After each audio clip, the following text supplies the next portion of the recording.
Good evening, it's 8 o'clock. I'm Sally Burdett, live from Johannesburg. Your top stories tonight.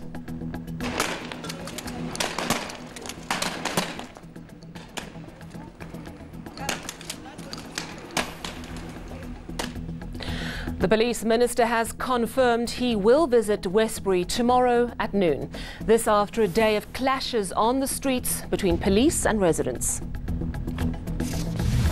Consumers brace for sharp increases in the price of petrol, diesel and paraffin on Wednesday.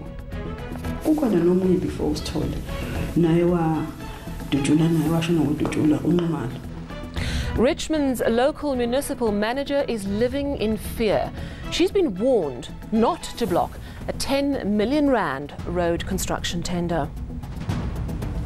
Well, let's start in Westbury, which became a battleground today. Residents are angry over the death last week of mother of four Heather Peterson, who was caught in gang crossfire. For them, it's the last straw. The people believe corrupt police officials have long turned a blind eye to drug and gang activities in the area. Slindile Masikane was in Westbury today as the running battles began.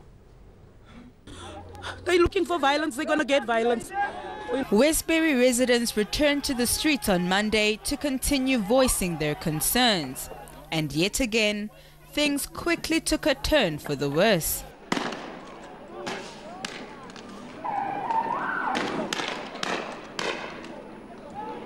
A standoff between protesters and police. Rocks, bottles and stones hurled at police, while officers retaliated with rubber bullets, stun grenades, pepper spray and tear gas. Several people have been arrested for public violence, while police are accused of being in cahoots with criminals, holding the community at ransom. We need a president to come. They need to fix our police.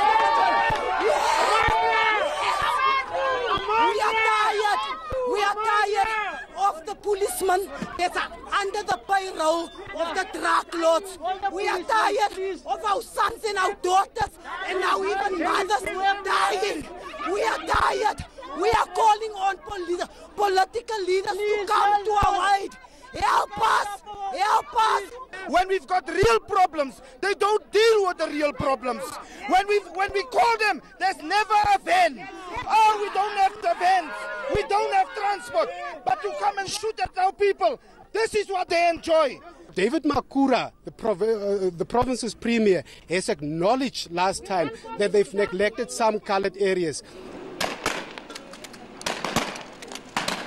The police is appealing for calm.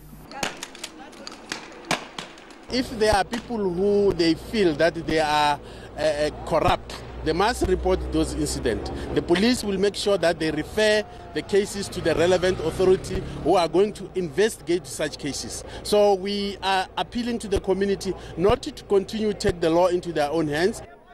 It's unclear when government officials will address the community, but one thing that's certain is that the residents of Westbury have promised to continue the shutdown until they're heard. Slindile Masikane, Westbury in Johannesburg. Well, the situation in Westbury this evening is at the moment calm. As Slindile reported, residents are promising to continue their process until they are heard, but it seems they will be now. The police minister confirming just a little earlier this evening that he will be there tomorrow at noon. Earlier, ANC Secretary-General Ace Magashule confirmed the party will be visiting as well. Now, the party's National Executive Committee met over the weekend.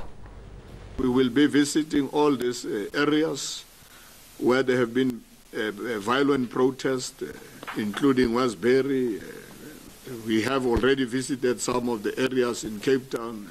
DSG has been to those areas, and they will be dealing with all these challenges which our people are facing within their communities.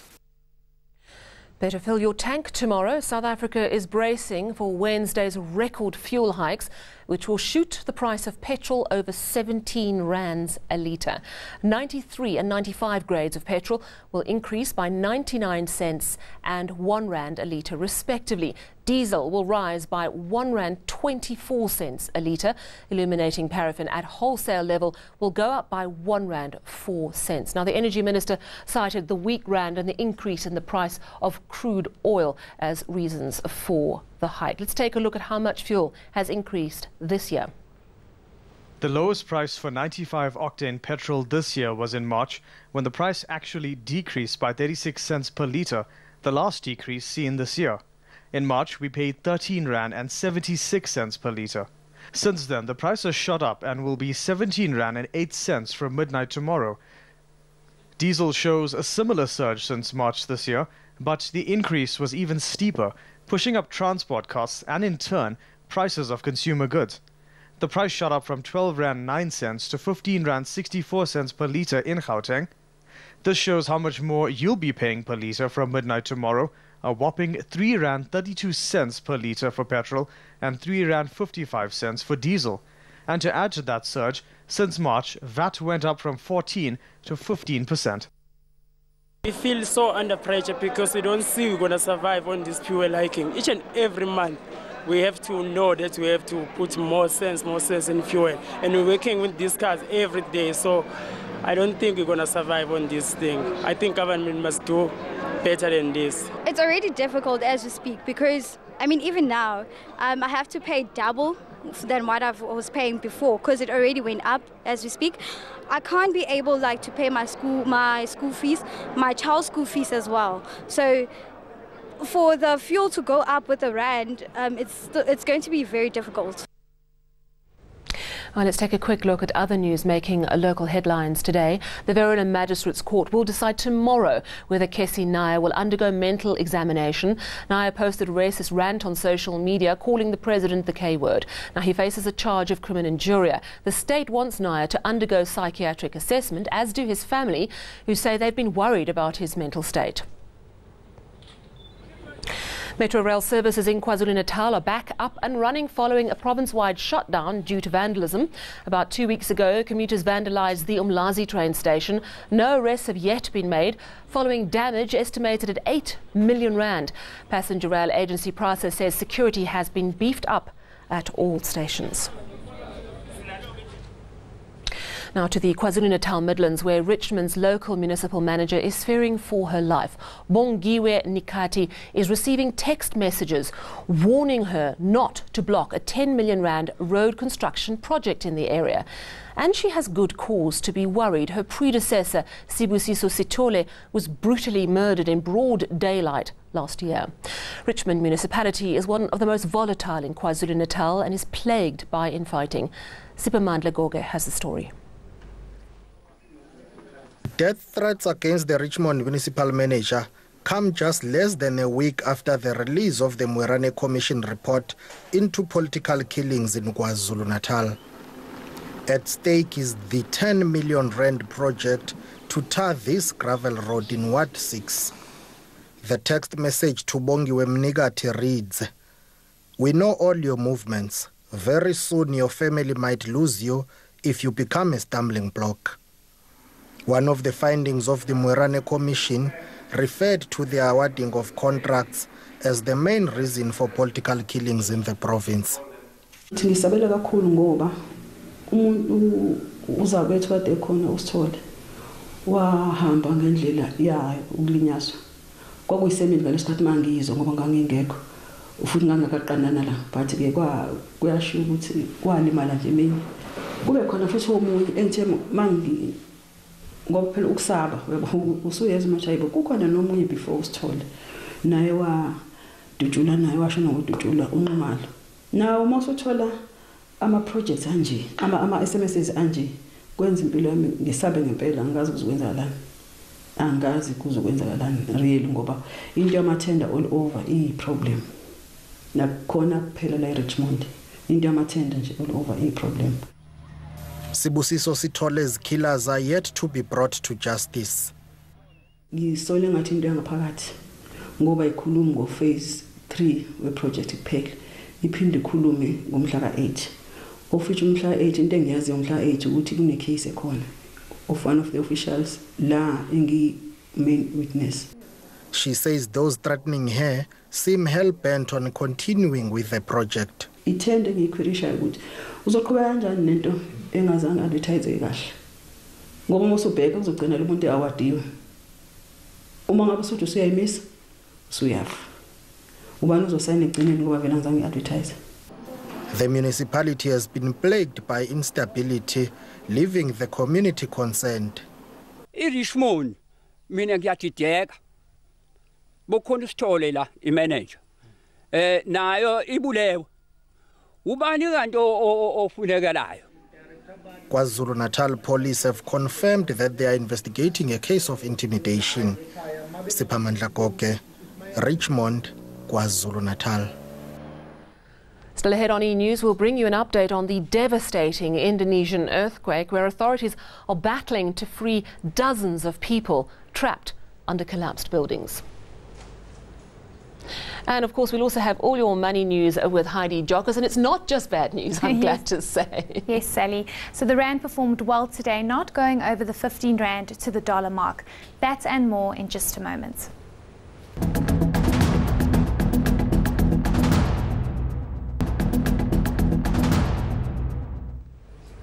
You're watching eNews at 8, and now let's talk money with Heidi Jockers. Good evening, Heidi. We're just coping with the news about the fuel, and now more potential worrying news, the news from government that they are considering possibly maybe asking the IMF for a loan. Now this would be a first in a democratic South Africa. Tell us a little bit more. That is exactly it. So it's quite worrying because South Africa's debt continues. The National Planning Commission says South Africa may need a helping hand from the International Monetary Fund. That's if the country's rising debt goes unchecked without the buffer of savings or new sources of tax revenue. The economy hasn't expanded by more than 2% a year since 2013 and fell into recession in the second quarter. More than 1 in 4 people in the workforce are unemployed. South Africa's gross debt is projected to peak at 56.2% of GDP in 2023. Well, let's hope it's not needed and that they can do something about the debt before they do have to go to the IMF. You've got some good news for us on the markets. Tell us a little bit more. So the rand performed fairly well today, but first let's take a look at your local markets. The local markets have closed on the positive. They all share about 0.5% to the good. And on your commodity share front, miners have recovered from an earlier broad-based loss, but most shares are still in the flat territory. A look at commodity prices, and we see that the price of Brent crude oil continues to rise. It's been the driving force behind the steep petrol price hikes we have been experiencing locally. And the rand has been hovering around yesterday's levels for most of the day. There's been a slight pickup in the sentiment towards emerging markets, so the local currency has been steady on the back of that. Thank you very much, Heidi Jockers. Always like to say our rand's a bit of a fighter, you know.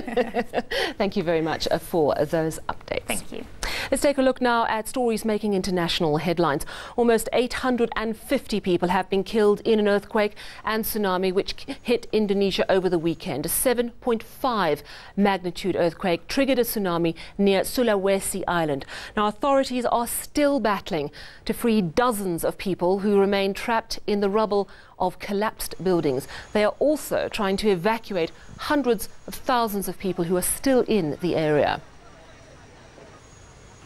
Iran has fired missiles at militants in Syria. Now, Iran says it's targeting fighters responsible for an attack on a military parade in southwestern Iran last month. Islamic State militants claimed responsibility for that attack, which killed 12 Revolutionary Guards. Now, Iran says its missile strike is to show Syrian militants its iron fist and also to show its readiness to respond to wickedness. We go to Louis at our weather centre in Cape Town for your live weather. He's standing by patiently. And then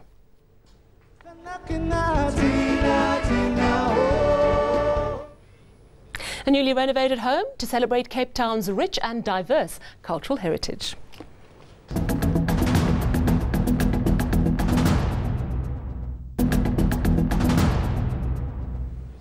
Let's go to Cape Town and get all your weather news. Louis standing by, and there's a dramatic change in the weather coming up later in the week, I understand. That's right, Sally. At least for Gauteng, you can expect some cooler weather, but the change is already taking place in the southern parts thanks to a cold front that's moving through. That could bring a bit of overnight rain to Cape Town and the surrounding areas, and as that front slips along the south coast tomorrow, we're going to have wet and cold conditions settling in for those parts, along with windy conditions which will reach Port Elizabeth. It's also going to be a windy day across the western parts of the country, where we're also going to see a drop in temperature. But ahead of that front, a couple of thunder showers for a hot KwaZulu-Natal, and in the north it's going to be another sunny day, and it's going to be even hotter for Johannesburg and the surrounding areas tomorrow. Let's take a look at the city forecast. In the Northern Cape, a drop in temperature for this province, but Postmasburg and Kimberley will stay hot in the 30s. For Sutherland, on the other hand, it's going to be a very chilly day, 13 degrees as a maximum. Cold and wet weather for some areas in the Western Cape, 16 degrees as a maximum for Mossel Bay as well as George, where there is a 60% chance of rain. Rain will also reach parts of the Eastern Cape, perhaps even into the Karoo. Aliwal North, on the other hand, staying dry with a maximum of 31 degrees. While some parts of KwaZulu-Natal will be sweltering hot in the mid-30s, other areas won't be quite as warm, and a few thunder showers possible in the south. Sunshine continues in Mpumalanga. It's going to be a hot day in this province, but chilly on the high felt in the morning, with temperatures dropping below 10 degrees Celsius overnight. Into Limpopo, where temperatures will be threatening to reach that 40-degree mark in the low felt, but for the meantime, Phalaborwa won't quite get there with a high of 38. Hot and dry once again in the northwest, 32 as a maximum for Zeerust, Mahikeng, as well as for Bloemhof. And for the Free State, we'll see similar conditions, mostly clear and dry, but it will be a fairly windy afternoon over this province as well. Crossing over into Gauteng, hotter weather in the forecast with those sunny skies. Johannesburg, 11 and 30, your low and high. Let's take a look ahead to your conditions for this Wednesday, and it's going to be a much colder day in KwaZulu-Natal, cloudy and wet over the area. There could even be snow in the Drakensberg, while Gauteng is likely to see a few thunder showers. And then on Thursday, that colder air spreads northwards. Sally, here's that colder air that I was talking about for Gauteng. Johannesburg, 18 degrees as a maximum, but in the west, sunshine will be warming things up. That's all from the Weather Centre. It's back to you, Sally. Thanks so much, Louis. Always interesting. Snow in the Berg in October. Who'd have thought? And finally, the City Hall in Cape Town has a new look. The iconic landmark has undergone a massive multi-million rand facelift. Now, this includes a life-size bronze statue of Madiba looking over the Grand Parade. 48 million rand later, Cape Town's iconic City Hall now boasts a brand new, upgraded auditorium. It's a culmination of 9 months of work to ensure the building meets national safety standards and brings Cape Town's history and cultural heritage to the fore again.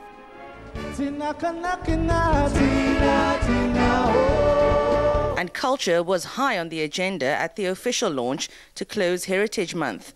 From some of Cape Town's finest vocalists to orchestras and, of course, the Malay choirs, all joining in on the celebrations. The 113-year-old City Hall was once the administrative hub of Cape Town. It's also the site of the late former President Nelson Mandela's first speech after his release from prison. I'm inviting people from all over the world and the country to come and take a photo with him, to experience that excited moment when he made his first free speech. And that's in addition to this iconic City Hall, where we are now going to celebrate our inclusivity of this beautiful city.